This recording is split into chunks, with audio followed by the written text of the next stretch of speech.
The show starts with Arisu lying in his bed. Whenever the world felt too loud and too lonely, he would lie there with his phone, listening to a small-time radio host named Apollo. Her voice was calm, warm, and strangely comforting. At the time, her radio show had so few listeners that it felt like it was just the two of them talking. Every night, without fail, Apollo ended her radio show the same way. She would softly tell her listeners that she loved them. It was such a simple phrase, yet for Arisu, it carved itself deeply into his heart. That voice became his refuge, the one thing that made him feel understood. But one day, she suddenly disappeared. A few years later, as spring arrives, a new school year begins at Furian Academy. Or rather, what used to be Furian Girls Academy. The classroom buzzes with confusion as a nervous teacher stands at the front, clearly struggling with an important announcement. His voice wavers as he explains that Furian Girls Academy and Furian Boys have officially merged. The school is now fully co-ed. Before he can properly finish, Arisu suddenly stands up. Clearly dissatisfied with his fumbling explanation, he interrupts without hesitation. With an air of confidence that borders on arrogance, he introduces himself to the class. He states plainly that he plans to leave Japan one day, and because of that, he cannot tolerate imperfection. He bows politely, as if that formality balances out his blunt behavior. Then, just when the room thinks he's done, he drops another shocking statement. He declares that he is only 99% perfect. To reach 100%, he calmly explains that he needs all the girls in the class to tell him that they love him. The room falls into stunned silence before erupting into outrage. During the break, the boys immediately surround Arisu, furious. They accuse him of ruining their reputation and making the girls wary of all of them. Voices overlap as they demand to know what he was thinking. Arisu, however, remains completely unfazed. He insists that there's nothing wrong with what he did and even suggests they should be grateful. Meanwhile, a blonde girl approaches him with clear interest. Assuming that Arisu must come from a wealthy family, she flirts openly, smiling confidently. Arisu steps closer without warning, invading her personal space so suddenly that she instinctively backs away. He listens carefully as she speaks, then bluntly comments that her voice lacks impact. No charm, no resonance, just flat criticism. Noticing the time, Arisu suddenly announces that he needs to use the bathroom. He explains, with complete seriousness, that he relieves himself at the exact same time every day. Without another word, he walks away. Behind him, the girls whisper among themselves, calling him strange and unsettling. The boys try to explain that, since middle school, Arisu has been searching for a girl he recognizes only by her voice. Out in the hallway, Arisu hears everything. As he walks, he listens intently to the voices around him, filtering through laughter and chatter. He searches desperately for that familiar sound, but none of them match. None of them feel right. Then his phone vibrates. In the past, notifications like this would have filled him with excitement. They usually meant Apollo's radio host had begun. Then, suddenly, a soft voice whispers behind him, "I love you." Arisu freezes in place. It's Rika, standing close, teasing him as she reminds him that break time is almost over. She also casually points out that he still hasn't gone to the toilet. Completely flustered, Arisu panics and rushes off down the hallway. Later, during lunch, Arisu can barely concentrate. He pokes at his food, replaying Rika's voice over and over again in his head. Something about it lingers in his thoughts, refusing to fade. But soon, another interruption cuts through his daze. A female voice echoes through the school intercom system. Instantly, the boys around him light up, thrilled that a girl is handling announcements. Arisu, however, feels a sharp jolt of emotion, anticipation mixed with fear. Without warning, he stands up and announces that he has something important to do. He runs through the hallways, heart pounding. Based on years of listening to Apollo, he knows certain things. She should be around his age. She lives in the same prefecture. She once spoke about attending a school with an ocean view, an Albert-style high school. That memory is the reason Arisu enrolled here in the first place. He knew the schools would merge by the time they reached high school. Finally, he reaches the broadcast room and throws the door open. Inside, 4 girls stare at him in confusion. They immediately scold him for interrupting their broadcast. Rika quickly tells Nini to mute the microphone. As they lecture him, Arisu focuses on their voices. One sounds like Apollo's tone. Another has her pronunciation. One reminds him of Apollo's soft whispering late at night. Another carries the same irritated edge she sometimes had. And that realization hits him hard. He had been so sure he could recognize Apollo instantly, that her voice alone would be unmistakable. Yet now, standing right in front of her, he can't tell who she is. The girls ask if he plans to go pro someday. They explain that they joined the broadcasting club to pursue careers involving voice work. Shinobu wants to become a news anchor, and Rika dreams of becoming a singer. Their ambitions stir memories of Apollo talking about wanting to use her voice professionally. Then the mood shifts.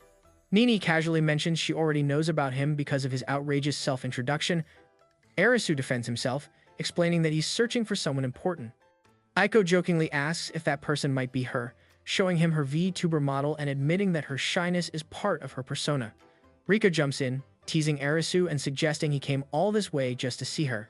Calmly, Arisu admits that he did, then directly asks whether any of them is Apollo. The girls stare at him blankly. Some even joke that he might be talking about chocolate. Arisu doesn't believe them. He's convinced Apollo is hiding.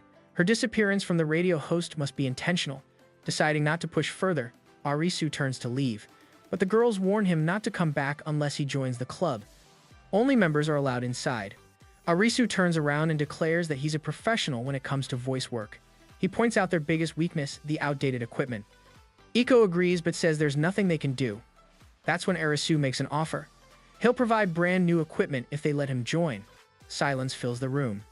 Finally, one girl admits it sounds like a good deal. Rika casually adds that Arisu has a pleasant voice.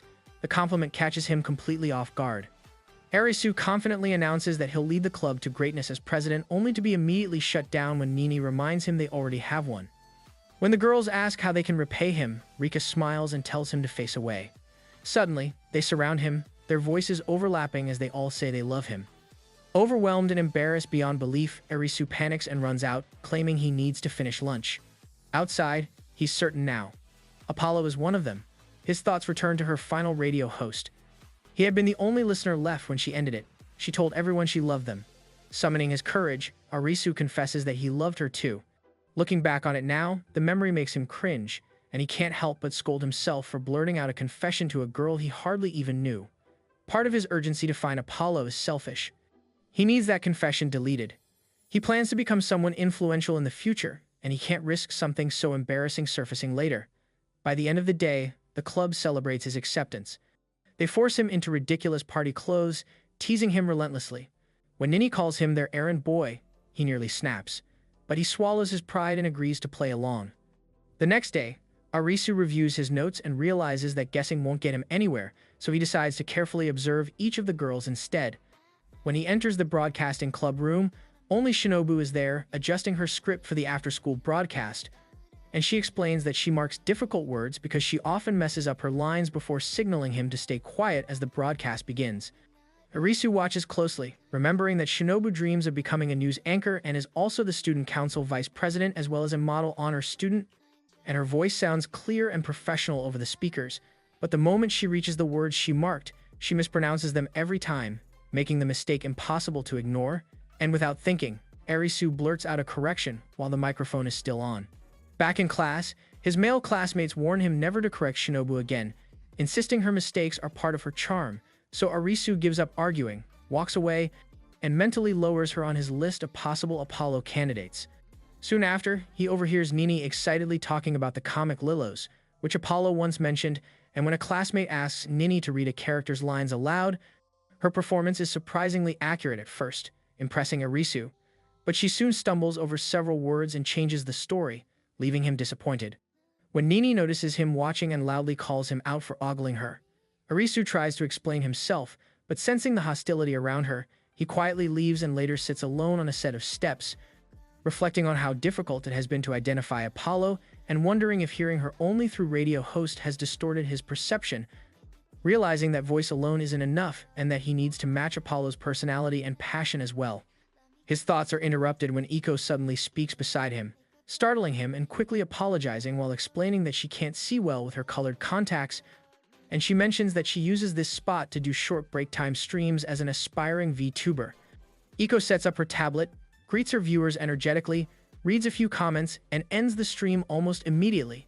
And although she explains that break streams are meant to be brief, Arisu still feels let down and wanders the school as his frustration grows, thinking the club members are far too relaxed about their dreams.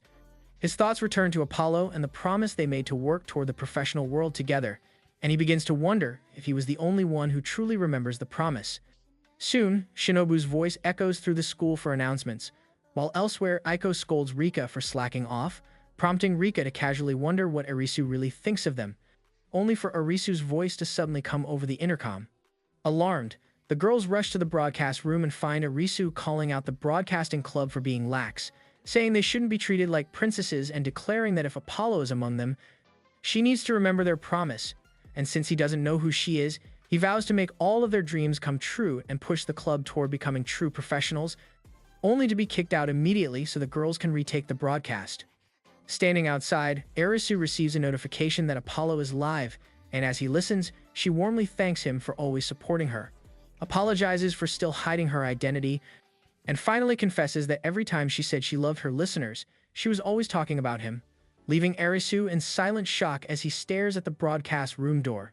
That evening, as the girls continue their lively broadcast, Arisu quietly checks his phone. A new message from Apollo pops up, and with just a few words, it confirms what he's been suspecting all along. She really is part of the broadcasting club. For a moment, Arisu considers heading back into the room to confront the situation directly, but after thinking it over, he decides against it. Instead, he leaves without a word, already setting his mind on a new goal, finding her and keeping the promise he made.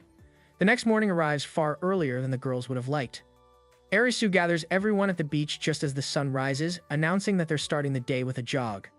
Naturally, the girls are confused and annoyed, but Arisu calmly explains that running is actually great vocal training. While they're still trying to wake up, Shinobu suddenly points out a seagull flying overhead, with an earbud dangling from its beak. Arisu freezes. He recognizes it instantly. It's his. Without warning, he takes off running, but not forward. He sprints backward, chasing the seagull in reverse at an unbelievable speed. The girls can only stare in shock as he effortlessly keeps pace, moving so fast it looks unreal. After the chaos settles, Arisu casually returns, not even slightly out of breath. The girls are left stunned. Nani immediately snaps at him, accusing him of acting like their personal drill instructor. In response, Arisu calmly removes his sunglasses and looks straight at her. With complete confidence, he tells them that he's the perfect person to help turn them into true professionals. Nini is already gearing up to argue again, but before she can, Shinobu steps in. She admits that, honestly, they really have been slacking off lately. She even points out that they had already talked about exercising together, so this training actually works out for everyone. Then Rika steps forward. Unlike the others, she doesn't joke or complain. Instead, she asks Arisu directly if they can truly trust him with their future. Arisu studies her expression carefully before answering. He says that he genuinely wants all of them to succeed and isn't treating this lightly. Still unconvinced, Nini challenges him to prove it. Arisu agrees, but first, he suggests they grab breakfast. That suggestion immediately makes the girls uneasy. Almost all at once, they start trying to retreat back toward the clubroom. When Arisu asks why they're suddenly running away, Nini snaps back that they're sweaty and need to change first. After changing, they regroup at a nearby diner. Once seated, Arisu surprises them by handing each girl a notebook. Inside, they find detailed notes outlining their personal weaknesses, along with specific methods for improvement. Arisu explains that he tailored each notebook individually, meaning no two training plans are the same. The girls flip through the pages in disbelief, impressed by how detailed everything is. Nini, however, is completely overwhelmed by the massive pile of reading exercises assigned to her. As they continue reading, the girls notice that every notebook includes clear, measurable goals designed to push them closer to their dreams. Rika is especially shocked to see that she's expected to sell at least 50 CDs during a live performance. Arisu proudly explains that these goals are meant to build confidence through real-world challenges. A brief silence follows until Rika suddenly asks Arisu if he's ever played an instrument himself. He admits that he hasn't. Rika doesn't hesitate to push back. She points out that singing and performing in front of people takes real courage, something that's hard to understand without first-hand experience. Arisu insists she should follow the plan anyway, arguing that performing live is something she must face no matter what. Rika then asks him a simple question. Has he ever felt nervous before? Without hesitation, Arisu says no. Nervousness, he claims, isn't something his family experiences. That's when Rika stands up, gently cups his face, and calmly calls him a liar. To her, he's nothing but empty talk, and she sees no reason to listen to advice from someone who doesn't understand fear. With that, she quietly leaves the diner. Arisu is left stunned. Nini sighs and explains that he managed to seriously upset Rika. She adds that Rika is talented enough to write her own music, so being lectured by someone without performance experience feels insulting. As the girls continue talking, they suddenly realize something strange. Arisu is gone. In reality, he's crouched under the table, shaken by what Rika said.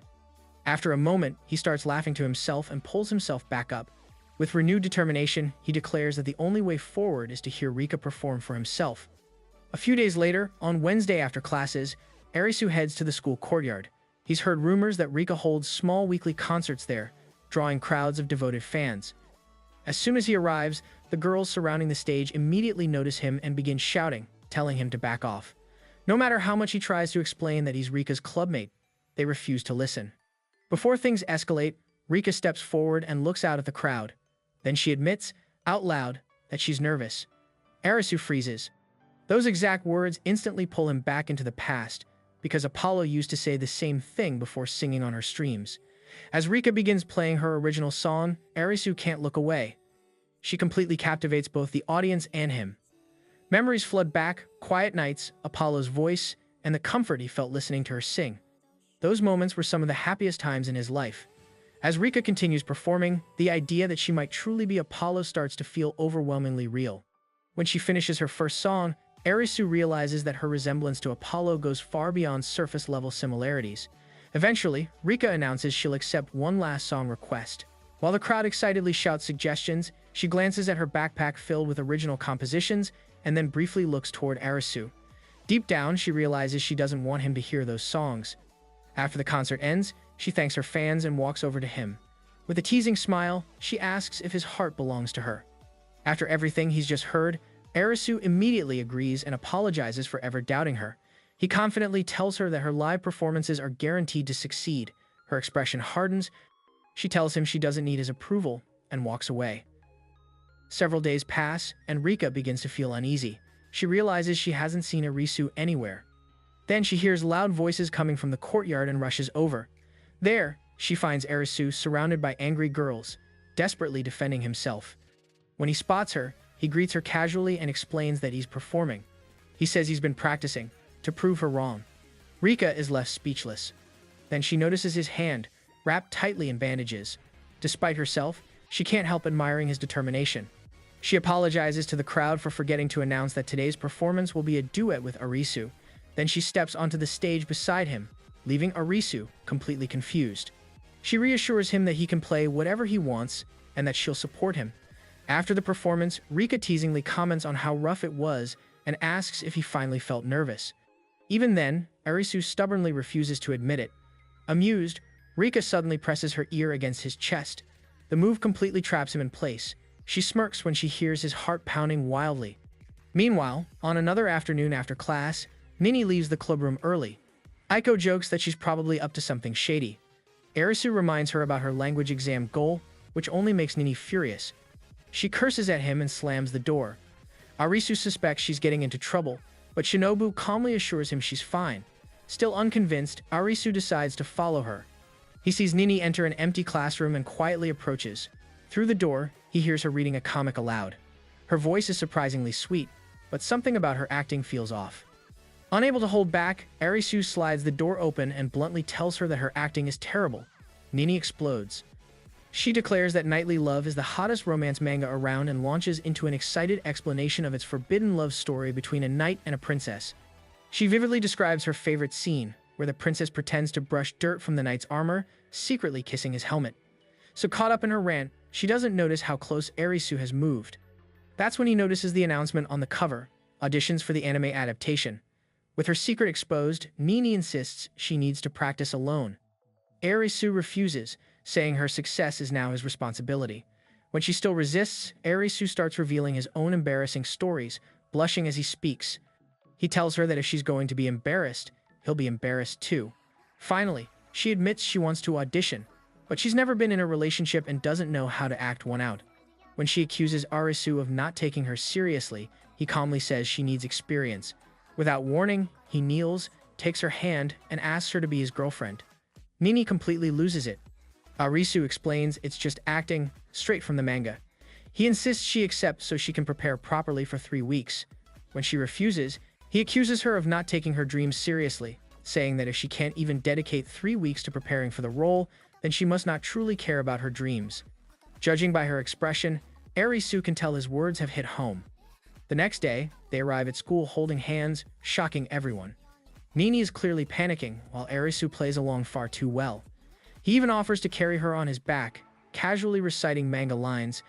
Nini's face burns as she remembers the final chapter includes a kiss.